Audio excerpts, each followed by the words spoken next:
नमस्कार दोस्तों, मैं Dinesh Sharma brain box coaching classes की ऑनलाइन क्लासेस में आपका स्वागत करता हूं।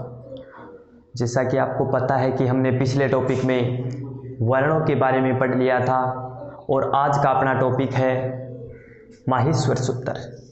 संस्कृत व्याकरण में माहेश्वर सूत्र है। आप आज अपनी इन्हें याद करने की ट्रिक पढ़ेंगे। अगर आपके ये 14 माहेश्वर सूत्र याद है तो संस्कृत में वर्णमाला वर्ण विचार पूर्ण रूप से याद है।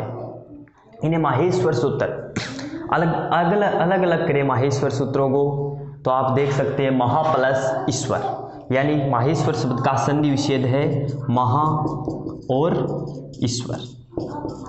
महान ईश्वर और महाईश्वर किसे कहा जाता है? भगवान शिव को कहा जाता है। उन्हीं की उत्पत्ति है ये माहेश्वर सूत्र।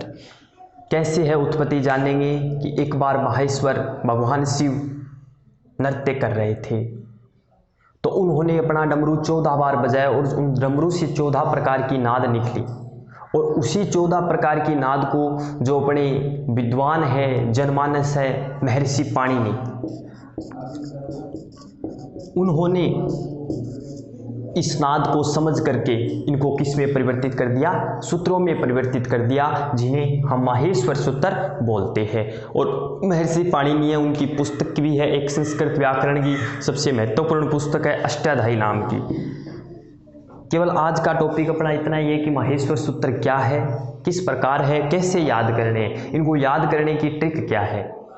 सबसे पहले आप देखिए ए ई उ अणा री लरी का ए ओ आई ए ओ च हा य व रा टा ल ण य मै ग ण न म झ भ ण घ ढ ध स ज ब ग ड द स ख फ छ ठ थ च ट त व क प य स श स र है ल। ठीक है दोस्तों, बिल्कुल भी हार्ड नहीं है, बने रहिए मेरे साथ, देखते रहिए, पूरे के पूरे माहेश्वर सूत्र आपके याद हो जाएंगे। ये माहेश्वर सूत्र है, इन्हें देखिए कि अलग अलग भागों में बांटा गया है। इसमें पूरे के पूरे जो संस्कृत व्याकरण के 46 वर्ण हैं वो आ गए हैं 14 सूत्रों के अंदर। आप देखिए ए ई ऊणा री लरी का ए ओ ग ऐ औ च, इन 4 सूत्रों को देखते हैं तो इसके अंदर प्रत्याहारों का प्रयोग किया गया है। सभी के अंदर किन का प्रयोग है? ये प्रत्याहार सूत्र बनते हैं और प्रत्याहार सूत्र के अंदर पहला वर्ण और अंतिम वर्ण दोनों मिलकर के क्या बनाते हैं? एक प्रत्याहार बनाते हैं। ये देखिए आ और ये च, तो प्रत्याहार क्या बन गया? अच। और अच को क्या बोलते हैं? स्वर बोलते हैं। यानी जो ये अच प्रत्याहार है, प्रत्याहार का अर्थ क्या हो गया? संक्षिप्ति में कहना, यानी किसी चीज को, किन्हीं सूत्रों को छोटे रूप में प्रदर्शित करना प्रत्याहार सूत्र कहलाता है। ये प्रत्याहार सूत्र है अपना अच। इस अच प्रत्याहार में सभी के सभी क्या आ गए हैं? वर्ण के स्वर आ गए हैं। ठीक है, और इन वर्णों के अंदर जो अंतिम के अंदर आप देख सकते हो सभी वर्ण हैं, वो किसके अंदर है?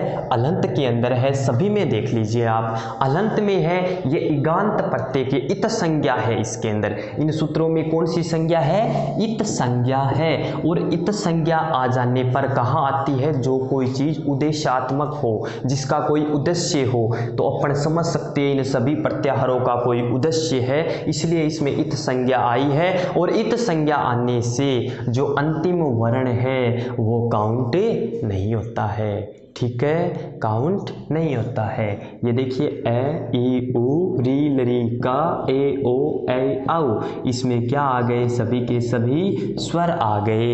इसीलिए आपको याद करने की जरूरत नहीं है। 4 अगर माहेश्वर सूत्र आपके याद है तो आपके पूरे के पूरे जो स्वर है वो याद है। ए ई उ री री ए ओ ऐ औ, ये 4 माहेश्वर सूत्र अच, इसमें क्या आ गए, स्वर आ गए। ठीक है दोस्तों, स्वर की बात कर ले।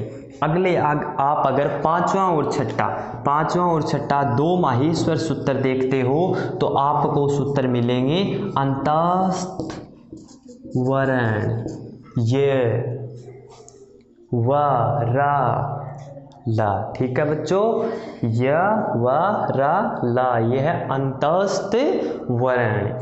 इनके बाद अगर आप सातवां सूत्र देखते हो तो प्रत्येक वर्ग का पंचम अक्षर, यानी जो क वर्ग है उसका पंचम अक्षर क्या है, अड़।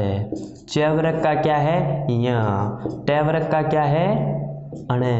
त वर्ग का न, और प वर्ग का क्या है, मैं। यानी पांचवें सातवें एक सूत्र के अंदर अपन को सभी जो पंचम वर्ण है जिसे अनुनासिक स्वर बोलते हैं वो पूरे के पूरे आ जाते हैं। क्या है, य म ग ण न। ठीक है, अनुनासिक या पंचम वर्ण। अब आप देखेंगे आठवां, नौवां, 10वां, तीन सूत्र आप देखते हो, आठवां, नौवां, 10वां। तो इसके अंदर आप पाओगे जो वर्ग होते हैं संस्कृत में उन वर्गों के तीसरे और चौथे अक्षर आ जाते हैं। जैसे क वर्ग की बात करूं तो ग और घ आ गया।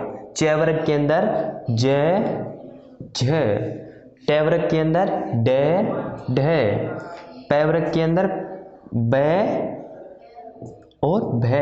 यानी सभी के सभी क्या आ गए, वर्गों के तृतीय और चतुर्थ अक्षर। ठीक है बच्चों, अब अपन आगे बात करें तो आप 11वें और 12वें केवल दो सूत्रों को देखिए, ख प छ ठ था ट ता वा क प ये। इन दो सूत्रों के अंदर जो संस्कृत व्याकरण के 5 वर्ग है उनका पहला और दूसरा वर्ण आ जाता है। क ख च छ, ट ठ ट थ प फ।